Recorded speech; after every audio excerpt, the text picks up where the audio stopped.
పరిశుద్ధ గ్రంథము నుంచి ప్రకటన గ్రంథం 21వ అధ్యాయం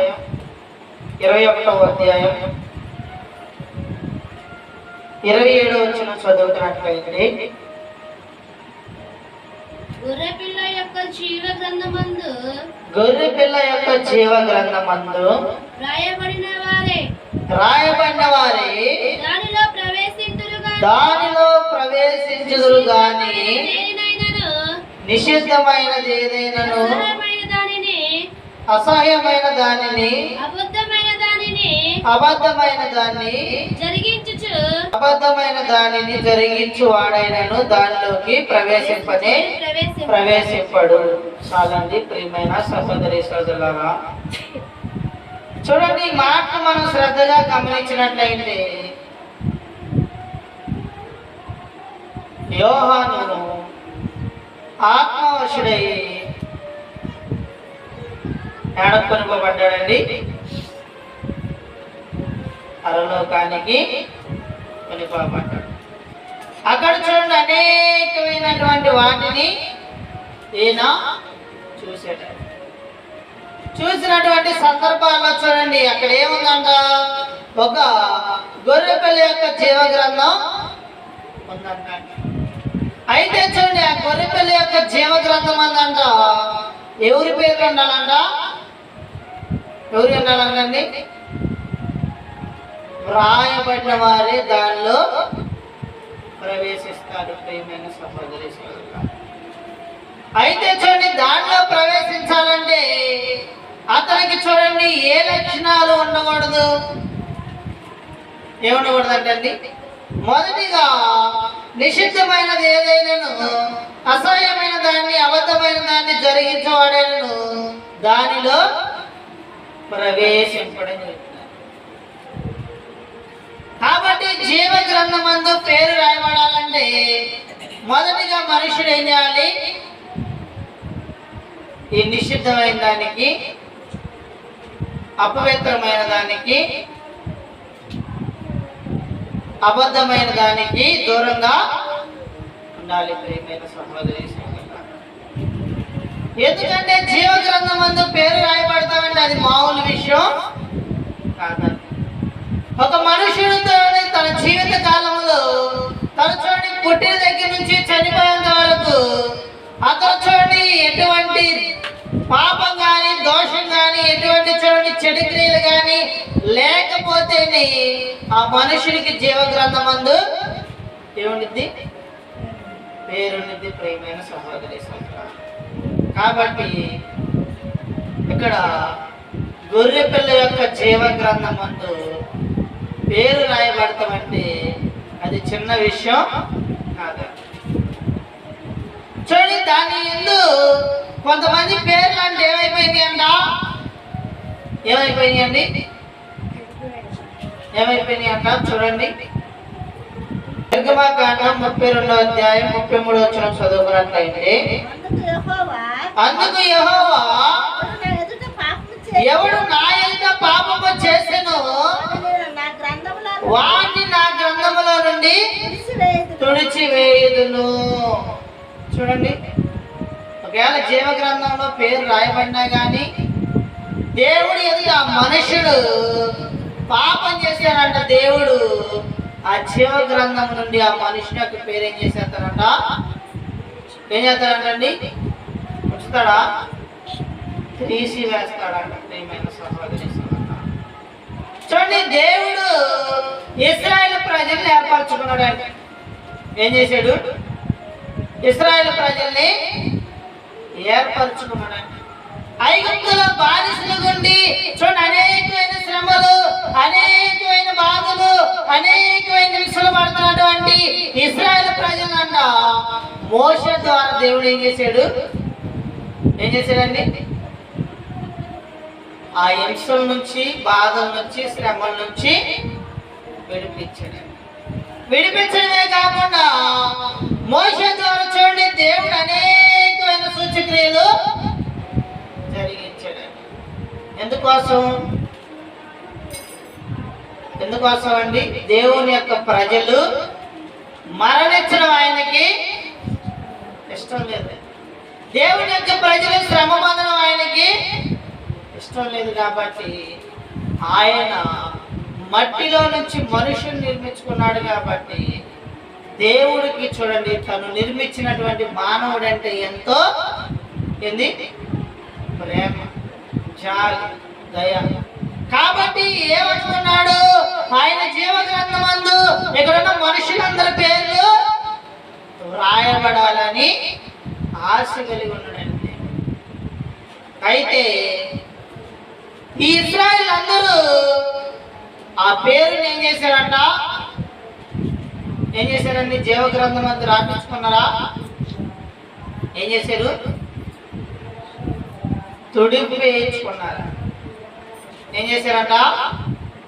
వారి యొక్క పేర్లు చెరిపి వేయడానికి కారణమయ్యారు. ఆ కారణం ఏంటి అసలు? ఏందండి? చూడండి, నిర్గమకాండం 32వ అధ్యాయం 6వ వచనం చదువుకున్నట్లయితే, మరునాడు వారు ఉదయమున లేచి దహన బలులను సమాధాన బలులను అర్పించిరి. అప్పుడు జనులు తినుటకును త్రాగుటకును కూర్చుండి ఆడుటకు లేచిరి. ఏంటంటే ఆ దినాన్ని ఏం జరిగిందంట? ఏమైందండి?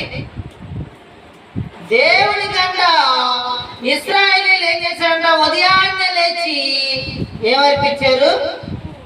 దహన బలులను సమాధాన బలులను అర్పించారంట. మరి దేవునికి దహన బలులు సమాధాన బలులు అర్పించడం మంచిదేనా? మంచిదేనండి. చూడండి, దేవుడికి ప్రార్థన చేయడం మంచిదేనా? దేవుడిని స్తుతించడం మంచిదేనా? మంచిదేనండి, మంచిది. అయితే చూడండి, వీరు ఏం చేశారంట? ఏం చేశారంటండి? వారంట మోషే కొండ మీదకి వెళ్ళి దేవుడితో చూడండి కూర్చొని ఇశ్రాయేలు ఎలా జీవించాలి, వారి యొక్క విధానాలు ఎలా ఉండాలి, వారి యొక్క కట్టుబాట్లు ఎలా ఉండాలి, వారు ఎలా బ్రతకాలి అని చూడండి కొన్ని ఆజ్ఞలు దేవుని యొక్క మోషే తీసుకొచ్చుకుంటుంటే ఈ ప్రజలంట ఏం చేశారంటండి? ఈ ప్రజలు మోషే లేకపోయేసరికి 40 దినాల పాటు వీళ్ళు నడిచారుగా దేవుడి మాటని. ఒక దినాన్ని నడవడానికి మోషే లేడు. కాబట్టి ఏం చేయాలి? వీరందరూ కలిసి అహరోన్ని ఏమని అడిగారండి? ఐగుప్తు నుంచి నడిపించినటువంటి ఆ మోషే ఏమయ్యాడో మాకు తెలియదు, కానీ ఈ దినాన్ని మా కోసం ఏం చేయమన్నారండి? చెప్పారండి, మా కొరకు మా ముందర నడపడానికి ఒక దేవతని ఏం చేయమన్నారు? చెయ్యమని అహరోన్ని అడిగారు. అడగడమే కాకుండా అహరోన్ని ఏం చేశారంట? నువ్వు కానీ మా కోసం ఒక దేవతను కానీ తయారు చేయలేదనుకో, నిన్ను నీ కుటుంబాన్ని సజీవంగా కాల్చివేస్తామని చెప్పారు. అగ్నితో కాల్చివేస్తామని చెప్తే ఈ అహరోనుకు భయం కలిగి అక్కడ ఉన్నటువంటి మనుషుల దగ్గర నుంచి ఏం తెచ్చాడంట? చెవి పోగులు, బంగారం తీసుకొని ఏం చేశాడండి? బంగారు పోగులను అన్నీ తీసుకొచ్చి వాటన్నిటిని తీసి అహరోను ఏం చేశాడంట? పోగొర్లు ఆ బంగారాన్ని మొత్తాన్ని పోసి అగ్నిలో పడవేస్తే అది ఏమైందంటండి? ఏమైంది? ఒక దోత అయిందంట. చూడండి, దోత అయినటువంటి ఈ దూడని తీసుకొని ఈ దూడని వీళ్ళు ఏమన్నారు? ఇదే యెహోవా. చూడండి, 40 ఏళ్ల పాటు భక్తి చేశారండి ఇశ్రాయేలు. ఎలాంటి భక్తి? దేవుడు ఎక్కడికి వెళ్ళమంటే అక్కడికి వెళ్ళారు. దేవుడు చూడండి సముద్రాన్ని చీల్చడం చూశారు. దేవుడు చూడండి ఆకాశం నుంచి మన్నా కురిపించడం చూశారు. దేవుడు చూడండి ఇదిగో చేదు నీరుని మంచి నీరు చేయడం చూశాడు. ఇదిగో కొండల్లో చూడండి రాహానికి నీళ్ళు లేని సమయంలో కూడా బండ సందులో నుంచి నీళ్లు రప్పించడాన్ని చూశారు. అయితే దేవుడు వారికి చేసిన ప్రతిదీ చూశారే కానీ ఆ 40 ఏళ్ళ పాటు చూడండి దేవుడు వారికి ఇచ్చిన ప్రతిదీ ఏం చేశారండి? తీసుకున్నారు, సంతోషంగా జీవించేదే కానీ ఒక్క దినాన దేవుడు మాట లేకపోతే మీరు దేన్ని ఏర్పరచుకున్నారు? దేన్ని ఏర్పరచుకున్నారండి? ఒక తోడుని ఏర్పరచుకొని దాన్ని ఎదురు పెట్టుకొని ఇదే యెహోవా అని చెప్పి దానికి చూడండి మరునాడు ఏం చేశారంట? పండగ ఆచరించారు. ఏమాచరించారు? చాలా మంది చూడండి దేవుణ్ణి నమ్ముకున్న మనుషులు దేవుణ్ణి విడిచిపెట్టి దేన్ని ఆరాధిస్తున్నారు? విగ్రహారాధన చేస్తున్నారు. చూడండి దేవుడి యొక్క పటాలను కానీ దేవుడి యొక్క విగ్రహాలను కానీ చూడండి దేవుడి యొక్క ప్రతిమలు కానీ ఆరాధిస్తున్నారు. ప్రియమైన సహోదరి సహోదరులారా, ఇలా ఆరాధించే వారికి దేవుడి రాజ్యం ఉందా? దేవుడి యొక్క జీవ గ్రంథంలో పేరుందా? ఉందండి. ఇశ్రాయేలు చూడండి 40 ఏళ్ల పాటు దేవుడి స్వరాన్ని ఉన్నటువంటి అలాంటి భక్తులకే దేవుని యొక్క రాజ్యంలో దేవుని యొక్క గ్రంథములో పేరుందండి. మీరేం చేశారంట? ఆ గోడను పెట్టుకొని దానికి దహన బలి అర్పించారు, దానికి సమాధాన బలి అర్పించారు, దానికి ప్రార్థన చేశారు, దాన్ని ఆరాధించారు, దాన్ని స్తుతించారు. కానీ అదేమన్నా ఉపయోగమైందా? కొంతమంది క్రైస్తవులు కూడా విగ్రహాలను ఎదురు పెట్టుకొని ఇదే యెహోవా, ఇదే యేసు ప్రభు, ఇదే దేవుడని వాటిని ఏం చేస్తున్నారండి? ఆరాధిస్తున్నారు. అలా చూడండి, ఇదిగో నిషిద్ధమైన దాన్ని నువ్వు ఆరాధిస్తే దేవుడు నేను జీవ గ్రంథంలో పేరు లిఖించగలడు.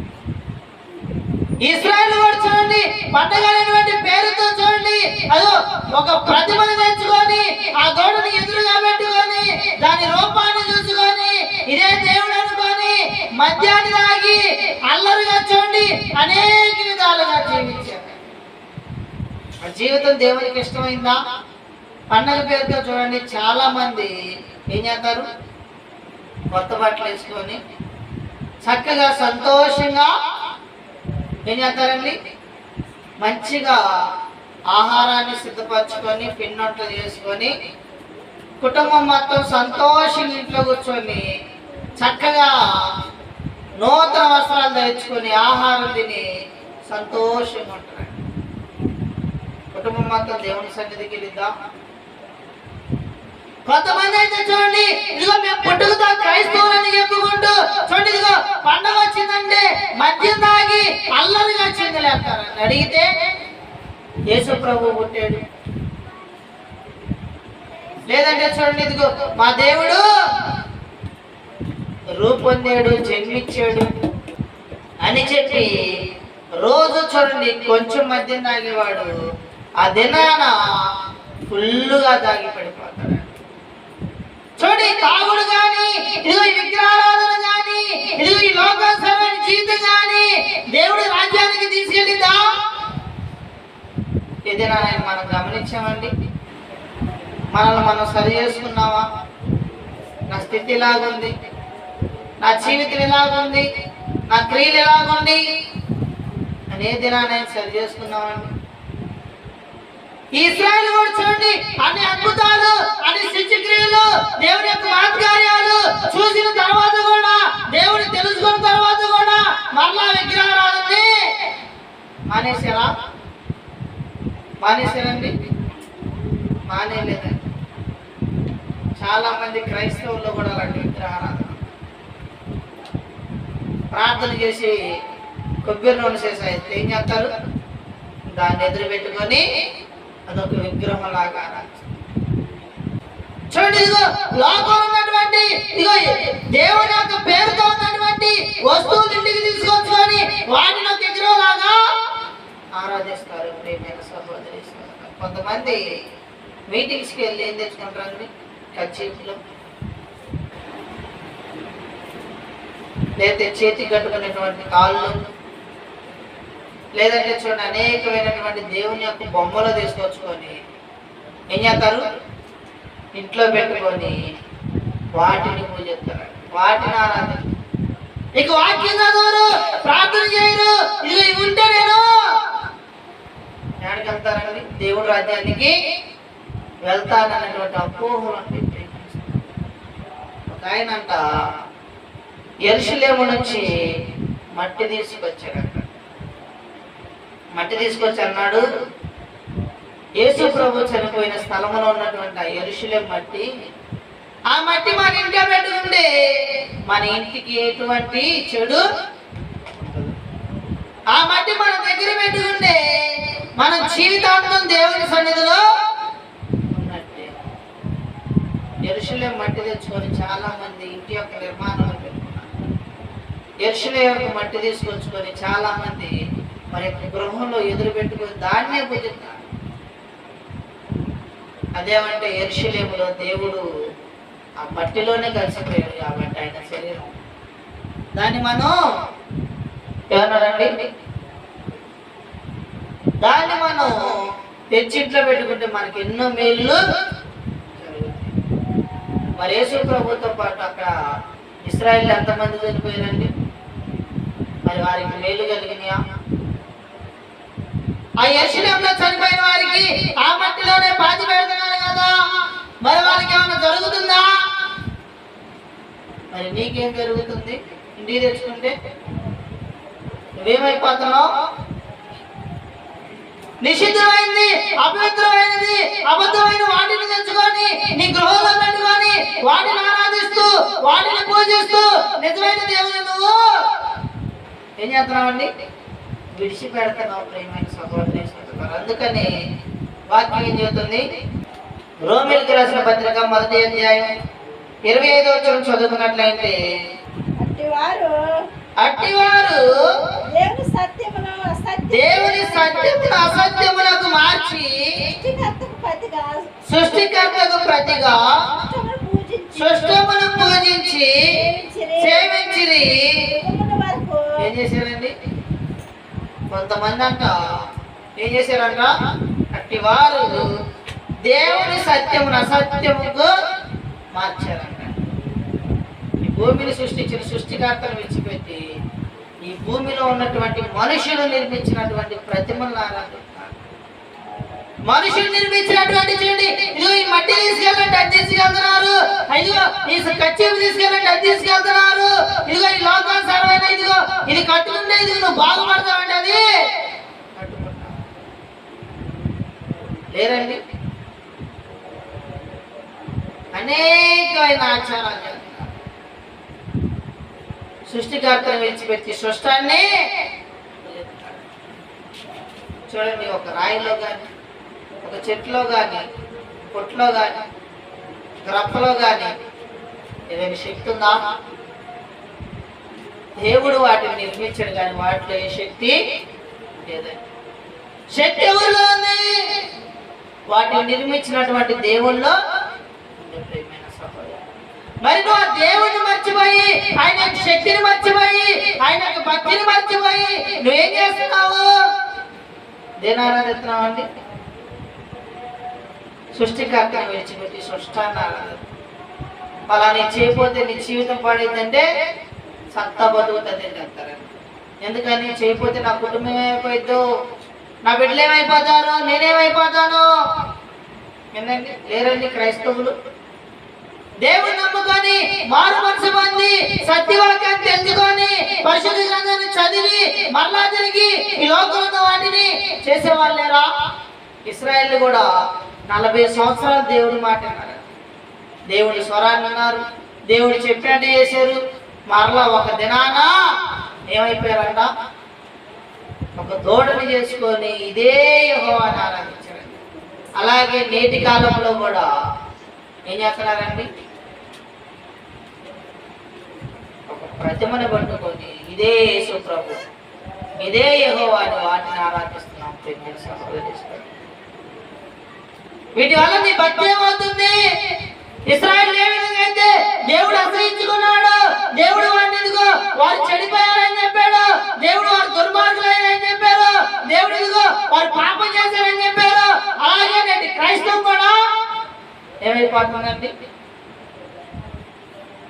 ఈ మనుషుల యొక్క ఆచారాలు పట్టుకొని, మనుషుల యొక్క పద్ధతులు పట్టుకొని, మనుషుల యొక్క విధానాన్ని పట్టుకొని దేవుని యొక్క జీవగ్రంథంలో పేరుని తుడిపి వేసుకుంటున్నాడు. అందుకని ఇశ్రాయేలు ప్రజలు ఏం చేశాడు? దేవుడు తన యొక్క జీవగ్రంథంలో ఉన్న పేర్లు తుడిపి వేసాడు.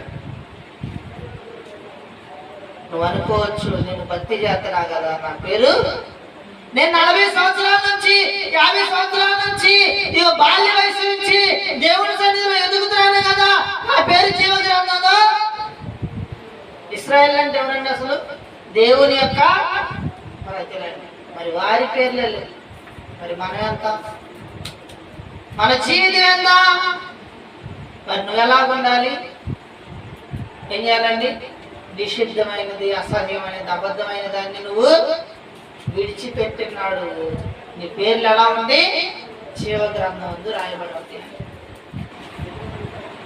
వారు మనసు పొందితే సరిపోదు. ప్రేమ సహోదరి, నీలో పరిపూర్ణమైన మార్పు రావాలి. నీ దేహము శరీరం సమస్తంగా దేవునికి అర్పించాలి. నీ మాట, నీ క్రియ, నీ యొక్క ప్రవర్తన, నీ యొక్క చూపు, ప్రతిదీ పరిశుద్ధం ఉండాలి. అలా ఉన్నప్పుడే నీలో ఉన్న నిషిద్ధమైనది, నీలో ఉన్న అపవిత్రమైనది, నీలో ఉన్న అబద్ధమైనది వెళ్ళినప్పుడే దేవుడు నీ పేరుని జీవగ్రంథం.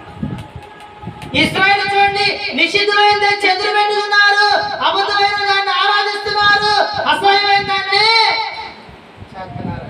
మంచిగా తాగి సంతోషంగా గెంతులేదు.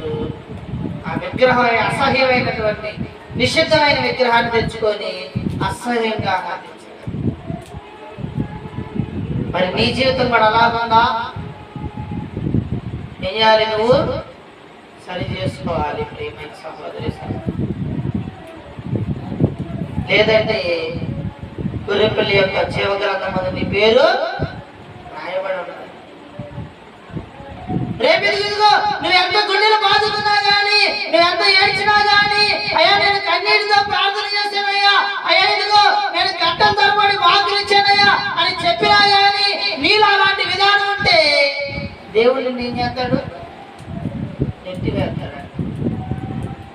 నా నామ నిమిత్తం ఎంతో మంది అద్భుతాలు సూచనలు చేసిన వారు నాకు తెలుసు అన్నాడండి. వారు నాకు తెలియదు అన్నాడండి. ఎందుకంటే ముందెళ్ళి ఏం చేయాలంట? జీవగ్రంథం అందు నీ పేరు రాయబడిందో లేదో చూసుకోమని చెప్పాడు. సహోదరి సహోదరా, కాబట్టి నువ్వు క్రైస్తవుడు అయినా, క్రైస్తవురాలు అయినా, దేవుని యొక్క బిడ్డవైనా కానీ నీ భక్తి ఎలాగుందో నువ్వు గమనించాలి. నీ భక్తి సరిగ్గా లేకపోతే నువ్వు ఎంత ప్రార్థన చేసినా ఉపయోగం లేదు. అసలు క్రైస్తవుడు జీవితం ఎందుకు? ఆ జీవగ్రంథం అందు పేరు రాయబడతాడు.